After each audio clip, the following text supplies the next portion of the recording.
Student, તો આપણે chapter 6 ભીખું એ આપણે અડધું પૂરી કરી દીધું હતું. હવે આપણે જોઈએ જ્યાંથી બાકી હતું ત્યાંથી. તો આપણે બાકી હતું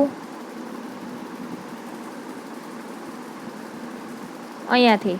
લગર વગર કંગાળ પહેરમાં હાથ છુપાવી દીધો. જે ભોઠો પડ્યો, પોતે જલેબી લેવા માટે હાથ ધર્યો હતો અને તે માણસ જતો રહ્યો એટલે તે ભોઠો પડ્યો અને તેને પોતાના હાથ હતા એ પોતાના જે લગર વગર જે ફાટેલા તૂટેલા વસ્ત્ર હતા એમાં છુપાવી દીધા. હવે પાછળથી મોટરના ભૂંગળાનો અવાજ થયો. પાછળથી જે કાર આવતી હતી એને જે અવાજ હોય હોર્નનો એ અવાજ થયો. આગળથી એ આંખ પણ નથી કે શું એમ કોઈ પારસી બાનુની સાથે આવેલા પટ્ટાવાળો હતો. એણે ધમકાવ્યો અને પેલા ઊભેલા કોઈએ જા જા અહીં કેમ ઊભો છે, તારે શું લેવાનું હોય, તારે શું લેવાનું હોય એમ કહી એને ધીત્કાર્યો. મતલબ કે પાછળથી કોઈ મોટર આવતી હતી.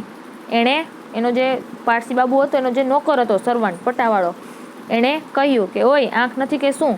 અને બીજો કોઈ ઊભેલો વ્યક્તિ હતો એણે પણ કહ્યું કે જા જા તારે શું લેવાનું હોય વળી એમ કરીને એને ધીત્કાર્યો, મતલબ એની ઇન્સલ્ટ કરી.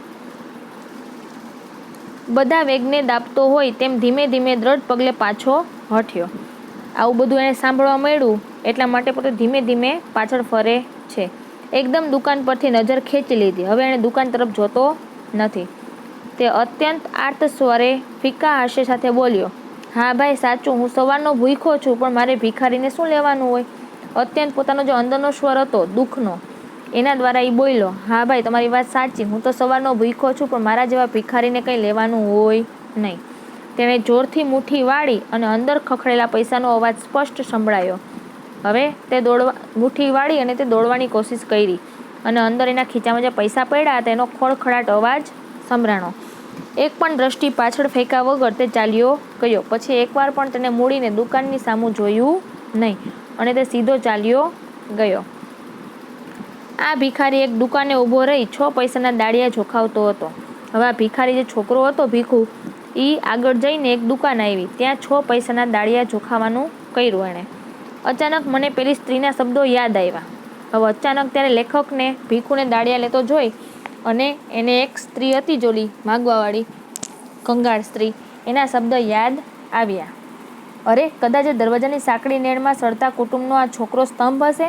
શું ઓલી બાઈ જે કંગાળ હતી એના 4-5 જે છોકરાઓ ત્યાં સૂતા હતા એના માટે જે કુટુંબનો કમાવાવાળો માણસ છે છોકરો હે એના ભાઈ ભાંડુળ એની રાહ જોતા હતા કે કંઈક ખાવાનું લઈને આવશે.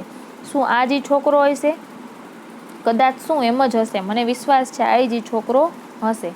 સામેની દુકાને નીચે બેસી ધૂળમાં પોતાનું ચીથરું પાથરી તેમાં એ દાળિયા બાંધી રહ્યો હતો. હવે શું કહ્યું કે દુકાનની સામે નીચે બેસી ગયો અને ધૂળના પોતાનું ચીથરું એટલે કે કોઈ કાપડ હતું એ પાથરું અને એમાં દાળિયા એણે બાંધી દીધા. તેણે એક મુઠ્ઠી તેમાંથી ભરી. પહેલાં શું કર્યું એણે? દાળિયા હતા એમાંથી એક મુઠ્ઠી ભરી. વીજળીના પ્રકાશમાં એ મુઠ્ઠીને અદ્દર જતી મેં જોઈ. હવે જ્યાં પ્રકાશ પડતો હતો એટલે મેં જોયું કે એ મુઠ્ઠી એણે મોઢામાં નાખવા માટે ઊંચી કરી. પણ મેં જોઈ એને ઝડપથી લેવા આતુર મોં પોળું થતું દેખાયું. એને પણ ભૂખ લાગી હોય એટલા માટે એણે પોતાનું મોઢું ખોલ્યું એવું મને દેખાણું. પણ મારી નજરે પેલા ભિખારીના મોં બંધ થઈને નીચે આવતું જોયું. પણ તરત જ એ ભીખુ નામનો જે ભિખારી હતો એણે શું કર્યું? એ મુઠ્ઠી એમને વાળેલી રાખીને પોતાનું મોઢું બંધ કરી દીધું. તેનું વદન કરમાઈ ગયું હતું. મતલબ તે સાવ ભૂખ્યો હતો એટલે કરમાઈ ગયું હતું. અને તેણે ભરેલી દાળિયાની મુઠ્ઠી એમને એમ ચીથરમાં પેસી જતી હતી. તેણે જે કાપડ હતું દાળિયાવાળું એમાં જે મુઠ્ઠી ભરી હતી પાછી એમને એમાં મૂકી દીધી. ભૂખનું દુઃખ ગળી જઈને ચીથરું વીંટાળીને 3 દરવાજા તરફ ચાલ્યો. હવે એને ભૂખ ખૂબ જ લાગી હતી પણ એ દુઃખ પોતે ભૂલી ગયો અને પોતાનું જે કાપડ હતું જેમાં દાળિયા ભર્યા હતા એ વીંટ્યા અને 3 દરવાજા તરફ ચાલવા લાગ્યો. અને પેલી સ્ત્રી પાસે જ ગયો. જે ઓલી કંગાળ સ્ત્રી હતી તેની પાસે ગયો. પેલા છોકરાઓ એને વળગી જ પડ્યા. જેના ભાઈ ભાંડુળો હતા એને વળગી પડ્યા. ને સ્ત્રીને પોતાની ફાટેલ તૂટેલ ગોદડી પર તેને બેસાડીને પૂછ્યું, બેટા તે કાંઈ ખાધું? હવે એની માં હતી એને પહેલાં એને ફાટેલ તૂટેલી જે ગોદડી હતી એના ઉપર બેસાડ્યો અને પૂછ્યું, બેટા તે કાંઈ ખાધું? મારા અંગે અંગમાંથી ટાઢની ચમકારી પસાર થઈ ગઈ. મતલબ મને નવાઈ લાગી. હા માં, તે શાંતિથી બોલ્યો. એને એવો જવાબ આપ્યો કે હા માં, મેં તો ખાધું. મેં તો બહુ દાળિયા ખાધા, ખૂબ પાણી પીધું ને પછી હું આવ્યો છું. હા માં, કે મેં તો જમી લીધું, મેં દાળિયા પણ ખાધા, મેં પાણી પણ પી લીધું. એની માએ સવાલ પૂછ્યો, અત્યાર સુધી ક્યાં રોકાણો તો ભાઈ? એની માને એને જવાબ આપ્યો, માં પેલી જલેબીની દુકાન છે ને, ના, ત્યાં એક શેઠે મને જલેબી ખવડાવી. ઓલી જલેબીની દુકાન છે ને, ત્યાં એક શેઠ હતા, એણે મને જલેબી ખવડાવી. એની માં કે, હે? એટલે ઓલો છોકરો કે, હા માં, અમારો ભાગ કરતાં છોકરાઓ કૂદી પડ્યા. જલેબી ખાવાની છોકરાઓની ઈચ્છા હતી એટલે કૂદી પડ્યા, ભાઈ અમારી જલેબી. છોકરો શર્મિંદો થઈ ગયો. માએ તેની સાથે ઠપકાથી અને સંતોષથી જોવા કર્યું. માએ પણ થોડુંક ઠપકાથી જોયું કે તું એકલો ખાઈ ગયો, છોકરા ભાઈઓ માટે ન લાવ્યો જલેબી. અને પછી સંતોષથી એની સામું જોયું કે હારું હાલો તે તો ખાધી. બેટા, એવું હોય તો પોતાના ભાંડરડાને માટે થોડુંક રાખીએ, ભલે તું ખા એની ના નથી, પણ થોડુંક તારા ભાઈ હાટું લેતું અવાય. તું તો મોટો છે, તારા પાડીએ તો આ મોટા થાય તેમ છે, મતલબ તું જ કમાઈશ અને આ લોકોને ખવડાવીશ. અને દાળિયા ક્યાંથી કાઢ્યા? સવાલ પૂછ્યો, દાળિયા ક્યાંથી લાવ્યો? એને જવાબ આપ્યો, બરફ સાયરો તેના 10 પૈસા આવ્યા ને. એણે શું કીધું કે બરફ હું આમથી આમ દુકાનમાં દેવા ગયો હતો, એના મને 10 પૈસા મળ્યા હતા. ઓ, કેટલા પૈસાના દાળિયા લાવ્યો? ભાઈ તું કેટલા પૈસાના દાળિયા લઈ આવ્યો? 6. એમ બોલતા તેને છેવટે કહી નાખ્યું 10. પહેલાં 6 પૈસા બોલો જતો હતો, પછી કેટલા બોલ્યો? 10 પૈસાના. આના જીવનને જરાક ટેકો આપ્યો હોય. બધાને જ ભિખારી ગણી ઘણી વખત આપણે ઉદ્યોગ કરવાનો ઉપદેશ આપીએ છીએ, પણ આ છોકરાનું ભાડું માટે જલેબી જતી કરી, દાળિયા ન ખાધા અને ખોટું બોલ્યો. એની મદદ. હવે આપણે ઘણે ભિખારીને એવું કહીએ કે આ તો બધા ભિખારી જ છે ને કંઈ કામ ધંધો કરવો નથી, અને આપણે ઉપદેશ આપીએ છીએ કે કામ ધંધો કરો. પણ આવા છોકરાઓ પણ ઘણા હોય છે જે પોતાનું ભાંડું અને પોતાનું પેટ ખાલી હોવા છતાં જલેબી પણ જતી કરી, દાળિયા પણ ન ખાધા અને ખોટું બોલ્યો કે હા મેં તો જમી લીધું. ઉતાવળથી ખિસ્સામાં ગયેલો હાથ પાછો ફર્યો. હવે ભાઈના ખિસ્સામાં હાથ નાખ્યો, પાછો ફર્યો. ધોબીનો ધોયેલો કોટ આજે જ પહેરેલો હોવાથી સાબરમતીની થોડીક ઝીણી રેતી જ હાથ સાથે ચોટી. એને થયું કે હું થોડાક પૈસા લઈ અને આને દઉં, પણ એણે હાથ નાખ્યો તો એને ખબર પડી કે આ તો આ મેં ધોયેલો કોટ પહેર્યો છે અને સાબરમતીને એમાં થોડીક ઝીણી રેતી સિવાય બીજું કંઈ હતું નહીં. મેં હોટલ અને સિનેમા આજે બીજી વખત સંભાળ્યા. આજના દિવસમાં પેલી કંગાળ સ્ત્રીએ જ્યારે પેલા માંગ્યા હતા પૈસા ત્યારે મેં એક સંભાળ્યા હતા, અને બીજા અત્યારે મને યાદ આવ્યો કે મેં નકામો ખર્ચો સિનેમા અને બહારના ભોજન કરવામાં કર્યો છે. કે એમની પાસે સરીને મેં કહ્યું, છોકરા તારું નામ? આ લેખક હતા એની પાસે ગયા અને પૂછ્યું, બેટા તારું નામ શું છે? અવિશ્વાસભરી રીતે જ મારી સામે જોઈ રહ્યો હતો, મતલબ અલગ રીતે મારી સામે જોઈ રહ્યો હતો. અત્યંત પ્યારથી તેનો હાથમાં લઈ મેં કહ્યું, છોકરા તે જલેબી ખાધી એ તો મેં જોઈ, દાળિયા ખાધા એ પણ જોયું, પણ તારું નામ તો બોલ. હવે લેખક એને શું પૂછ્યું? લેખકને ખબર હતી નથી એને જલેબી ખાધી, નથી એણે દાળિયા ખાધા. એટલે લેખક એને પૂછ્યું, છોકરા તે જલેબી ખાધી એ તો મેં જોઈ અને તે દાળિયા ખાધા એ પણ મેં જોયા, પણ તારું નામ તો બોલ. પોતાની વાત કડાઈ ગઈ જાણીને તેણે લૂંચાઈમાં જરાક મોં મલકાવ્યો અને નીચું જોઈને બોલ્યો, મારું નામ ભીખુ સાહેબ. હવે એને ખબર પડી ગઈ કે આ મારી વાત આખી સમજી ગયા છે. એને ખબર છે કે મેં કાંઈ ખાધું નથી, હું ખોટું બોલ્યો છું. એટલે લૂંચાઈમાં જરાક એને એની સામું હસ્યો અને પછી બોલ્યો, મારું નામ તો ભીખુ છે સાહેબ. અહીંયા આપણું આ ચેપ્ટર છે એ પૂરું થાય છે. હવે જોઈએ શબ્દ સમજૂતી. ઠઠારો એટલે સામાન્ય આંજવા કે પ્રભાવિત કરવા માટેનો દેખાવ. ભપકો એટલે ભીડ. કમાન એટલે ધનુષ્ય જેવા વળાંકવાળી રચના. કંગાળ એટલે ગરીબમાં ગરીબ. રહમ એટલે દયા. સરિયામ એટલે બધા માટેનું જાહેર. સહજ એટલે સ્વાભાવિક. સોફર એટલે અંગત ઉપયોગમાં આવતો ડ્રાઈવર, જે ડ્રાઈવર હોય તે. ઉગારી લેવું એટલે બચાવી લેવું. હાફળું ફાફડું એટલે ગભરાયેલું, બેબાકડું. દયામણું એટલે દયા ઉપજે એવું. ઝુલમ એટલે ત્રાસ. જીવન દોરી એટલે આયુષ્યરૂપી દોરી, આવરદા, આપણી ઉંમર. કલદાર એટલે ચાંદીનો રણકવાળો સિક્કો. રાણી છાપ એટલે બ્રિટનમાં રાણી વિક્ટોરિયાની છાપવાળો સિક્કો. જેમ આપણે રૂપિયાનો સિક્કો હોય તેમ ત્યાં વિક્ટોરિયાની છાપવાળો સિક્કો હોય. ભદ્રમ એટલે અમદાવાદમાં આવેલા ભદ્રમ કિલ્લાનો વિસ્તાર. વિલાસ એટલે મોજ મજા. સ્વર એટલે અવાજ. તૃષ્ણા એટલે ઈચ્છા. અનિમેષ એટલે મટકું પણ માયરા વિના. અનાયસે એટલે સહજ રીતે. લીન એટલે એક ધ્યાન. સમાધિ એટલે ઊંડું ધ્યાન. ઘેલછા એટલે ધૂન. લગર વગર એટલે ચીથરે હાલ, ફાટેલા કપડાં. બાનું એટલે સન્નારી અથવા તો મેડમ. અને દ્રઢ એટલે મક્કમ. આતસ્વર એટલે દુઃખભર્યો અવાજ. નેડ એટલે સાંકડો રસ્તો. સ્તંભ એટલે થાંભલો અથવા તો આધાર. વદન એટલે ચહેરો, મોઢું. શર્મિંદુ એટલે ઝંખવાળો. ભાંડડા એટલે નાના ભાઈ બહેન. સારવું એટલે એક જગ્યાએથી બીજી જગ્યાએ લઈ જવું. અને ઉદ્યોગ એટલે ધંધો અને રોજગાર. સંભાળવું એટલે યાદ કરવું. અને કળાવવું એટલે દેખાવું. હવે છે રૂઢિપ્રયોગો. પેલું છે ઉગારી લેવું. ઉગારી લેવું એટલે કે બચાવી લેવું. વાત કળાઈ જવી એટલે સમજાઈ જવું. રાડ ફાટી જવી એટલે ભયથી ચીસ પાડવી. વદન કરમાઈ જવું એટલે નિરાશ થઈ જવું. હવે છે અભ્યાસ. અભ્યાસમાં પહેલો પ્રશ્ન. નીચેના પ્રશ્નોના ઉત્તર માટે આપેલા વિકલ્પોમાંથી સાચો ઉત્તર શોધીને તેના ક્રમ અક્ષર પ્રશ્ન સામેના કાઉન્ટ્સમાં લખો. હવે પેલું છે, અહીં માણસનો ઠઠારો એટલે ધક્કામુક્કી, ભીડ, મેળો કે ઝગમગાટ. તો આન્સર આવશે ખ, ભીડ. ખ, ભીડ. બીજું છે, હું ખાલી જગ્યા એક જ જાતના સ્વરો વચ્ચે થઈને પગથી પણ ચડી ગયો એટલે કે ફૂટપાથ પર ગયો. ફૂટપાથ પર ગયો. ખ, ફૂટપાથ પર ગયો. ત્રીજું, ભીખુ પાઠમાં આ છોકરાનો સ્તંભ એટલે કે શબ્દનો અર્થ શું થાય? નોકરી કરતો, કુટુંબનો જવાબદાર, કમાતો કે અડગ? તો કુટુંબમાં જવાબદાર. કુટુંબમાં જવાબદાર. ચોથું, ભીખુ પાઠની ઘટના કયા શહેરની છે? દિલ્હી, અમદાવાદ, ગોંડલ કે વીરપુર? તો આન્સર આવશે ઘ, વીરપુર. ઘ, વીરપુર. MCQ તમારે ફેરબુકમાં લખવાના છે અને રૂઢિપ્રયોગો પણ ફેરબુકમાં લખવાના છે. પ્રશ્ન નંબર 2. નીચેના પ્રશ્નોના ઉત્તર એક એક વાક્યમાં આપો. એમાં પહેલો ક્વેશ્ચન છે, લેખક અકસ્માતથી બચવા ક્યાં ચાલતા હતા? તો આન્સર લખો, લેખક અકસ્માતથી બચવા માટે ફૂટપાથ પર ચાલતા હતા. લેખક અકસ્માતથી બચવા માટે ફૂટપાથ પર ચાલતા હતા. બીજો, છોકરાની મા તરફ શોફરે શા માટે ઠપકાભરી નજર નાખી? છોકરાની મા તરફ શોફરે શા માટે ઠપકાભરી નજર નાખી? તો આન્સર લખો, શોફરની ગાડીની નીચે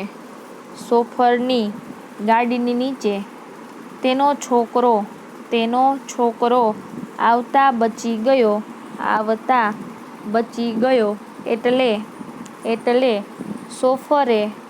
આવતા બચી ગયો એટલે શોફરે છોકરાની મા તરફ ઠપકાભરી નજર નાખી. બીજી વાર રિપીટ કરું છું. શોફરની ગાડીની નીચે તેનો છોકરો આવતા બચી ગયો એટલે શોફરે છોકરાની મા તરફ ઠપકાભરી નજર નાખી. ત્રીજો ક્વેશ્ચન, લેખક સ્ત્રીને 3 પૈસા આપીને શા માટે દૂર જતા રહ્યા? લેખક સ્ત્રીને 3 પૈસા આપીને શા માટે દૂર જતા રહ્યા? તો આન્સર લખો, કારણ કે જો કોઈ છોકરો જાગી જાય તો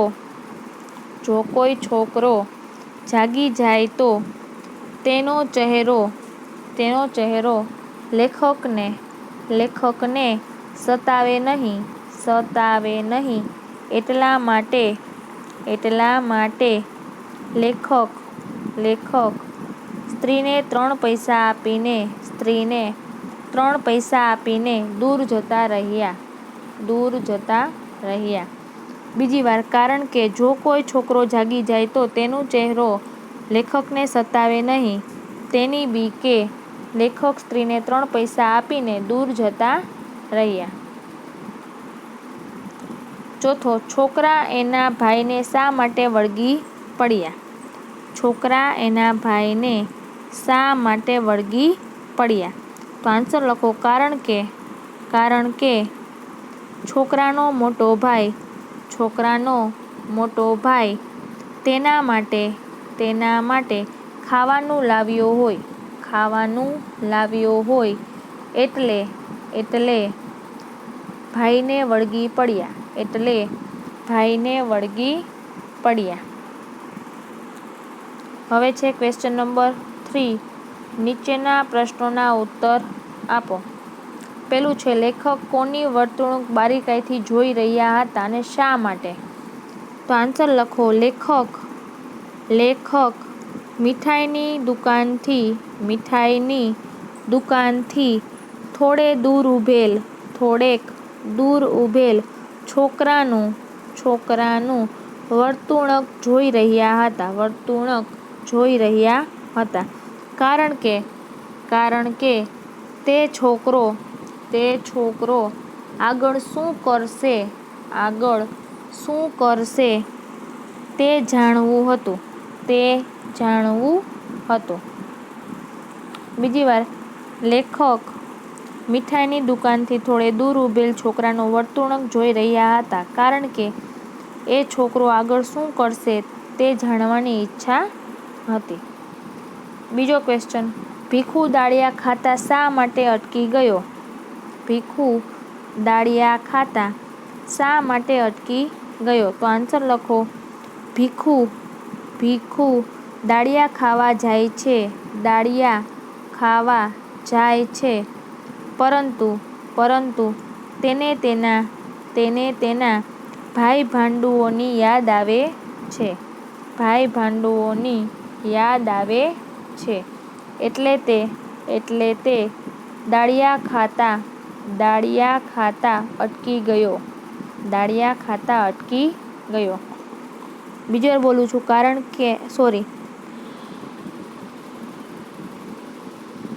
ભીખુ દાળિયા ખાવા જાય છે પણ તેને તેના ભાઈ ભાંડુઓની યાદ આવે છે. એટલે તે દાળિયા ખાતા અટકી જાય છે. ત્રીજું, લેખકે હોટલ અને સિનેમાને શા માટે યાદ કર્યા?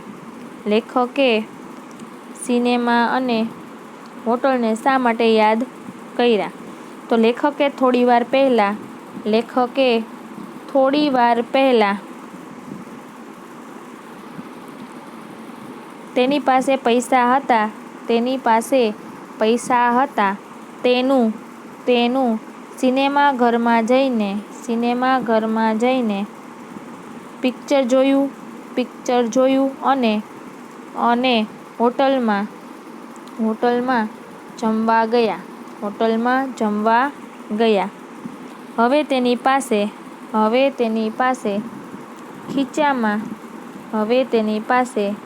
ખીચામાં 3 પૈસા સિવાય કાંઈ હતું નહીં. તેથી તેને પસ્તાવો થાય છે. ફરીને રિપીટ કરું છું. લેખક થોડીવાર પહેલા તેની પાસે પૈસા હતા તેનું સિનેમાઘરમાં પિક્ચર જોયું અને હોટલમાં જમ્યા.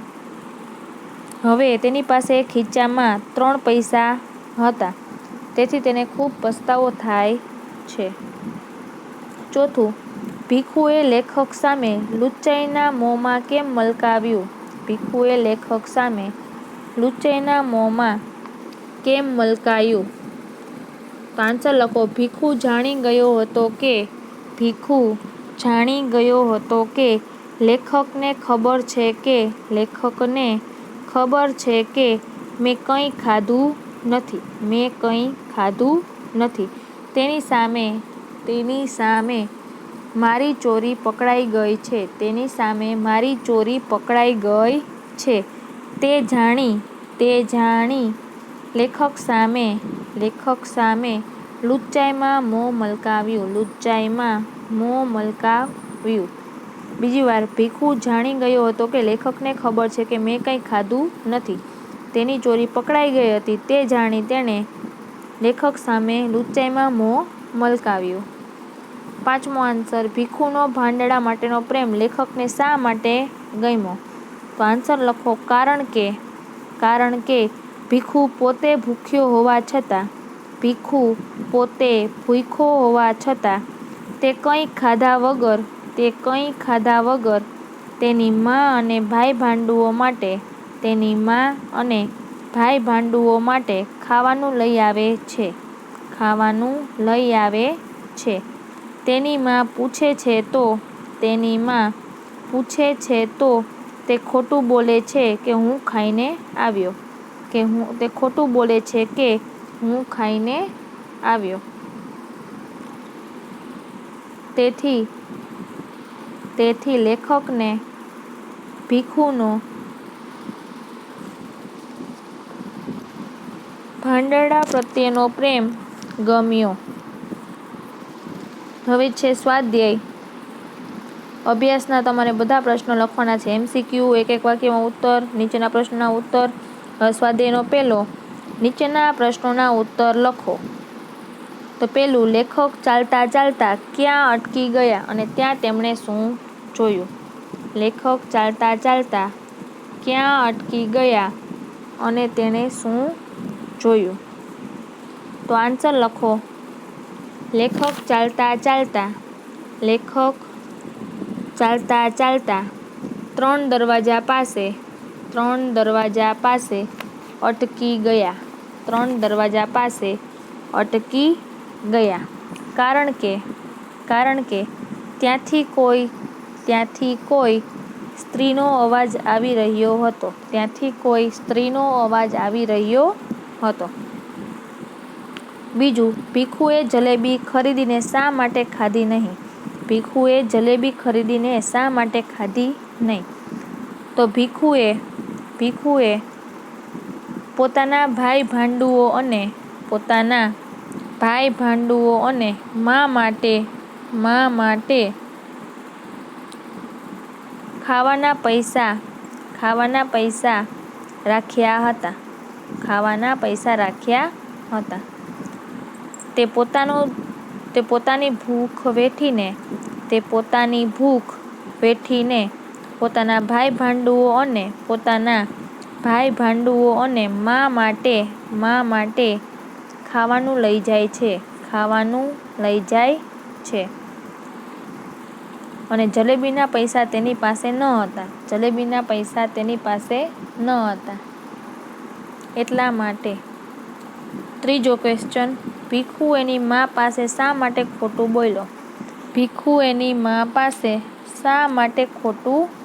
બોલ્યો? તો આન્સર લખો.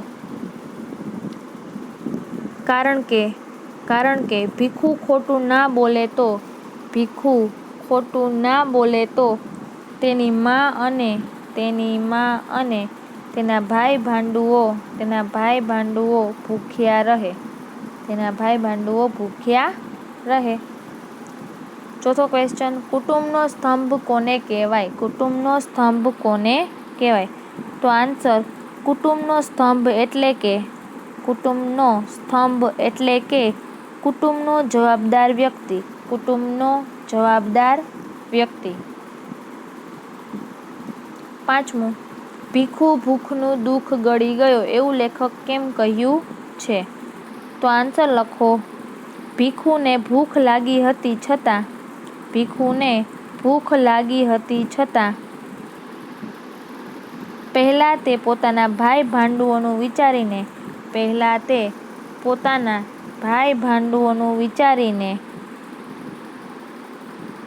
તે કંઈ પણ ખાતો નથી. અને મા અને ભાઈ ભાંડુઓની સામે કહે છે કે મેં પેટ ભરીને ખાઈ લીધું છે. છઠ્ઠો ક્વેશ્ચન, આ વાર્તાનું શીર્ષક તમે શું આપશો અને શા માટે? તો હું આ વાર્તાનું શીર્ષક કુટુંબનો સ્તંભ આપીશ. કારણ કે ભીખુ પોતાના પરિવાર માટે તેના ભરણ પોષણ માટે કંઈ પણ કરી શકતો હતો. હવે છે ક્વેશ્ચન નંબર 2, નીચેના વાક્યો કોણ બોલે છે તે લખો. તો પહેલું વાક્ય છે ખાવાનું તો ભાઈ લાવે ત્યારે. તો આન્સર લખો, સ્ત્રી પોતાના બાળકોને કહે છે. સ્ત્રી પોતાના બાળકોને કહે છે. બીજું, એક શેઠે મને જલેબી ખવડાવી. એક શેઠે મને જલેબી ખવડાવી. ભીખુ પોતાની માને કહે છે. ભીખુ પોતાની માને કહે છે. ત્રીજું, માં કાંઈ ખાવાનું છે. માં કાંઈ ખાવાનું છે. બાળકો પોતાની માતાને કહે છે. બાળકો પોતાની માતાને કહે છે. ચોથું, એય આંખ પણ નથી કે શું. એય આંખ પણ નથી કે શું. આન્સર લખો, પટ્ટાવાળો. પટ્ટાવાળો એક ઊભા રહેલા માણસને કહે છે. એક ઊભા રહેલા માણસને કહે છે. ક્વેશ્ચન 3, નીચેના દરેક રૂઢિપ્રયોગના વાક્ય પ્રયોગ કરો. તો આપણે ખાલી અર્થ લખવાનો છે. તો પેલું છે ઉગારી લેવું. ઉગારી લેવું એટલે કે બચાવી લેવું. ઉગારી લેવુંની સામે ડેશ કરીને બચાવી લેવું. બીજું છે વાત કળાઈ જવી. બીજું છે વાત કળાઈ જવી. તો ડેશ કરીને લખો સમજાઈ જવું. સમજાઈ જવું. ત્રીજું છે રાડ ફાટી જવી. ત્રીજું છે રાડ ફાટી જવી. તો ડેશ કરીને લખો ભયથી ચીસ પાડવી. ભયથી ચીસ પાડવી. ચોથું છે વદન કરમાઈ જવું. ચોથું છે વદન કરમાઈ જવું. ડેશ કરીને લખો નિરાશ થઈ જવું. નિરાશ થઈ જવું. હવે છે ક્વેશ્ચન નંબર 4, સૂચવ્યા મુજબ કરો.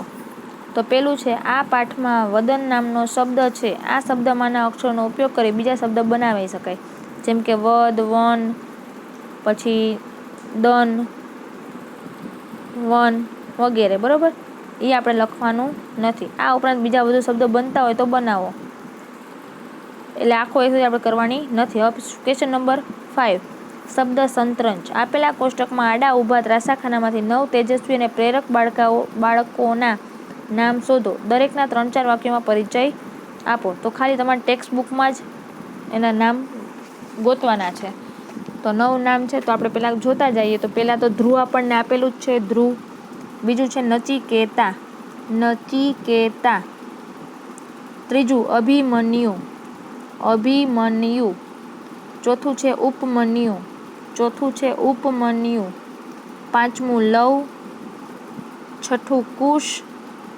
સાતમું આરુણી. સાતમું આરુણી. આઠમું ધ્રુમદ. આઠમું ધ્રુમદ. અને નવમું દમન. નવમું દમન. તો અહીંયા આપણું આ ચેપ્ટર પૂરું થાય છે. નેક્સ્ટ લેક્ચરમાં આપણે જોશું ચેપ્ટર નંબર 7, જીવન પાથેય. ચેપ્ટર નંબર 6માં ભીખુવાળા પાઠમાં જો તમને કંઈ ન સમજાતું હોય તો તમે પૂછી શકો છો. અને ફેરબુક કમ્પ્લીટ કરી રાખજો. અને તમને ખબર છે ગુરુ શુક્ર શનિમાં તમારે ટેસ્ટ છે. પહેલાં વીકમાં જ ગુરુ શુક્ર શનિમાં તમારે ટેસ્ટ છે. તમને ચેપ્ટર મેં આપી દીધા છે. હિન્દી અને ગુજરાતીમાં કયા કયા ચેપ્ટરની ટેસ્ટ છે એ બધું. અને તમારે ટેસ્ટની તૈયારી ખાલી સ્વાધ્યાય અભ્યાસના પ્રશ્ન જવાબ વાંચી નથી કરવાની, પણ પાઠ પણ વાંચવાના છે. કાવ્ય હોય તો કાવ્ય પણ વાંચવાના છે. એમાંથી પણ હું પ્રશ્ન કાઢીને પૂછી શકું. એટલે આખો પાઠ પણ વાંચજો અને આખું કાવ્ય પણ વાંચજો. હું ગમે એ પ્રશ્ન પૂછી શકું. ઓકે. બીજું આમાં કંઈ ન સમજાતું હોય તમે મને પૂછી શકો છો. ટેસ્ટ માટે પણ તમને જે ચેપ્ટર આપ્યા છે ટેસ્ટમાં, હિન્દી અને ગુજરાતી બંનેમાં, તમને એમાં કાંઈ પણ સમજ ન પડતી હોય તો તમે મેસેજ કરીને પૂછી શકો છો. ગ્રુપમાં મેસેજ કરવાનો છે. અને ફેરબુક બધાય કમ્પ્લીટ રાખે. Thank you.